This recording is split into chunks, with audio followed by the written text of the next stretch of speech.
Hello and welcome साथियों, कैसे हैं? आशा करते हैं डियर सब लोग ठीक ही होंगे और आप लोग की स्टडी भी ठीक ठाक चल ही रहा होगा, है ना।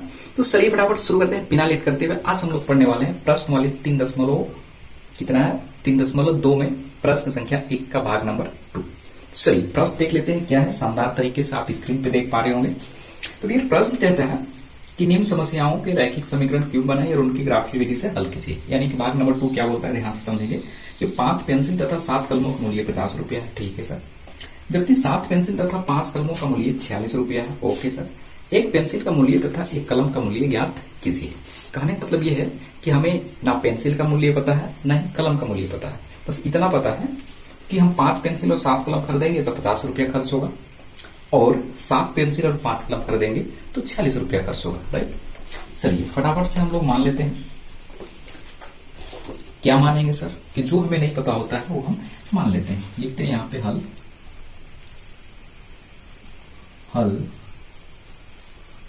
माना एक पेंसिल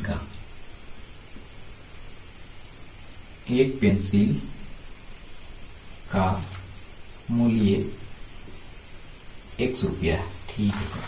तथा एक पेन का मूल्य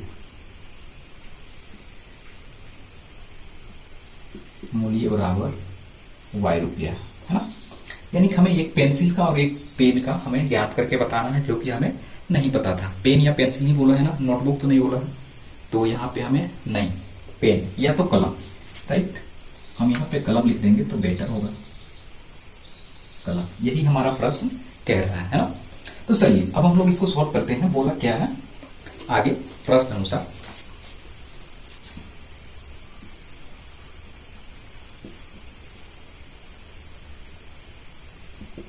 प्रश्न अनुसार बोला है, देख पा रहे स्क्रीन पे, 5 पेंसिल तथा 7 कलमों के मूल्य 50 रुपया है।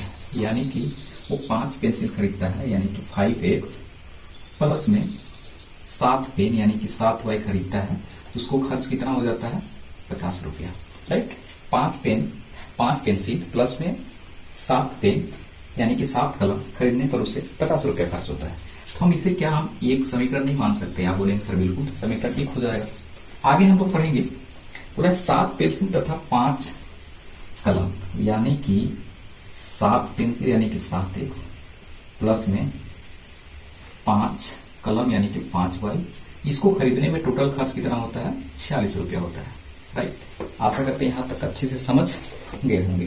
तो हमारे पास 2 समीकरण बन चुका है। इन दोनों समीकरणों को हमें ग्राफ के रूप में हल करना है। उसके बाद जो है हमें पेंसिल का और कलम का जो है मूल्य ज्ञात करके बता देना है, राइट। चलिए तो सबसे पहले हम लोग ग्राफीय रूप में इसको हल करते हैं।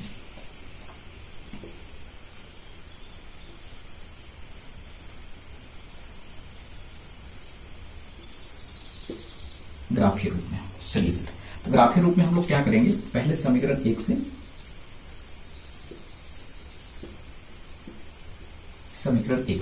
तो डियर देख पा रहे हैं स्क्रीन पे समीकरण 1 क्या है। तो आप बोलेंगे कि सर ये हमारे पास 5x प्लस 7y बराबर में 50 है ना। 5x प्लस 7y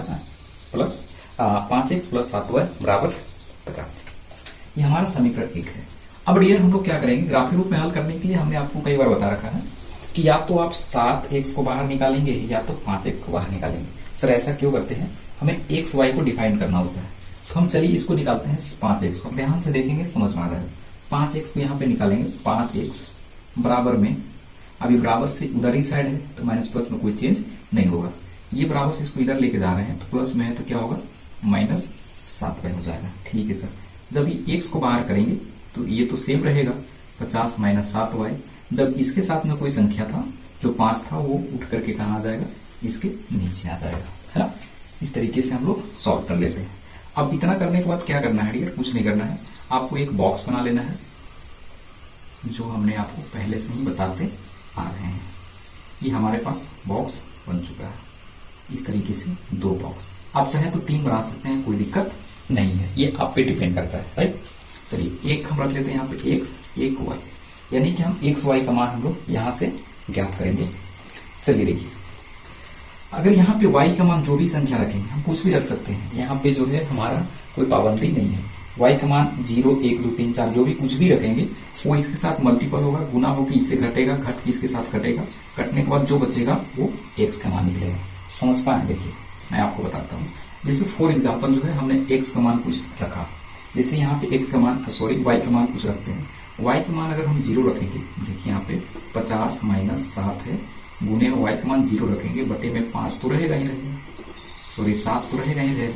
अब ये क्या हो गया, क्या हो रहा है मेरे साथ, 5 रहेगा यहाँ पे। चलिए यहाँ पे 5 तो रहेगा ही रहेगा। अब क्या होगा, इसके साथ जब मल्टी होगा, मल्टीपल गुना करेंगे, 7 0 0 बना देगा। अब 0 में से 50 को घटाएंगे तो 50 ही रहेगा। फिर इसको 5 को 50 से डिवाइड करेंगे तो 5 का है कि 50, यानी कि x का मान कितना निकलेगा, 10। कब, जब y के मान 0 रखेंगे तो। समझ पाए? फिर से आपको बताते हैं कि y के मान हम कुछ भी रख सकते हैं। अगर यहाँ पे 0 रखेंगे तो गुना होकर 0 बना देगा, हम इसके साथ काटेंगे तो फायदा है 50, यानी कि 10 बचेगा। उसी तरीके से कोई एक और संख्या सोचिए, आप कुछ भी रख सकते हैं, लेकिन हाँ बशर्ते ये आपको ध्यान रखना है कि कोई ऐसी संख्या रखेंगे जिसके साथ ये इसके साथ हल होने के बाद इसे कटना चाहिए, है ना। तो चलिए कोई संख्या सोचते हैं, 2 रखेंगे तो कटेगा क्या, 7 गुना 14 माइनस करेंगे, 5 से नहीं कटेगा, 3 से भी नहीं, 8 से। देखिए अगर यहाँ पे 5 रखते हैं, डियर ध्यान समझेंगे, अगर यहाँ पे हम 5 रखेंगे तो 7 × 5 = 35 होगा, और उस 35 को 50 से माइनस करेंगे तो कितना बचेगा। देखिए यहाँ पे 50 है माइनस 7 बचे 35 बटे में 5, अब माइनस करेंगे तो 5 हो जाएगा, और 5 में से 3 घटाएंगे, 4 में से 3 घटाएंगे तो कितना बचेगा, 1 बटे 5, 5 3 15। यानी कहने का मतलब ये हुआ कि यहाँ पे अगर हम y के मान अगर हम 5 रख देते हैं, y का मान 5 रख देते हैं तो कितना बार में कट रहा है, 3 बार में। इस तरीके से हमारा ये फाइनल हो जाता है। आशा करते हैं आपको अच्छे से समझ में आया होगा। चलिए अब हम लोग आगे बढ़ते हैं, ये बॉक्स हमारा फुल हो गया है। अब लेते हैं समीकरण 2 से।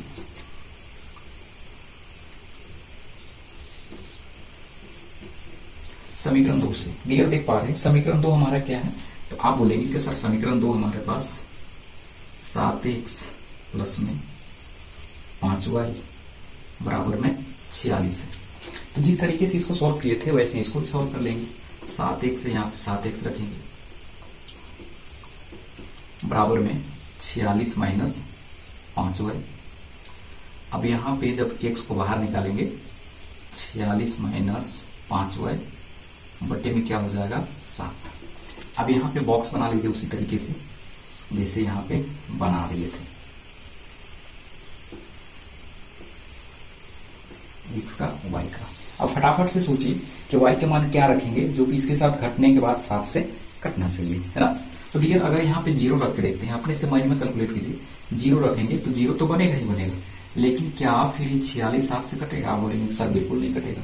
तो हम यहाँ पे रख लेते हैं कोई, यहाँ पर रखते हैं 3 रख के देखिए, 5 दिया 15 हो जाएगा, और इस 15 को 46 से माइनस करेंगे तो 1 हो गया, और यहाँ पे 4 में से 1 हटाएंगे 3, 31 नहीं कटेगा, तो ये भी हमारा काम का नहीं हो रहा है। तो यहाँ पे हमें 5 रख देते हैं, और y का मान क्या रखेंगे, 5 रखने पर क्या होगा, 5 बचे 25, उस 25 को 46 से माइनस करेंगे, 1 हो गया, 4 में से 2 हटाएंगे 2 21, तो 7 दिया 21, यानी कि काटेंगे 7 कितना बार में काट देगा, 3 बार में, क्या हो गया, 3 बचेगा।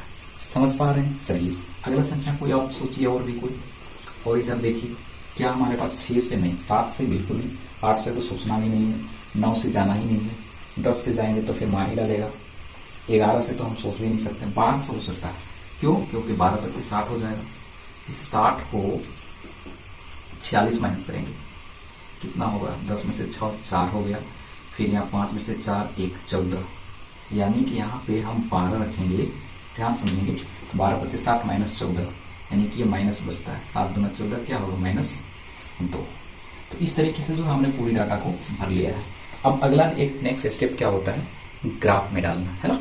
तो ये इसको ग्राफ बनाना बोर्ड में थोड़ा सा थोड़ा कंफर्टेबल नहीं होगा, आप बोलेंगे तो हम इसको ग्राफ पेपर में अच्छे तरीके से आपको बना के अलग से दे देंगे, है ना। तो चलिए इस क्लास को यहीं पे एंड अप करते हैं, मिलते हैं कल नए कंटेंट के साथ में। यहाँ तक देखने के लिए धन्यवाद, thank you for watching. Like करना बिल्कुल ना भूलेंगे, और नहीं है तो फिर बनता ही है ना। चलिए थैंक यू।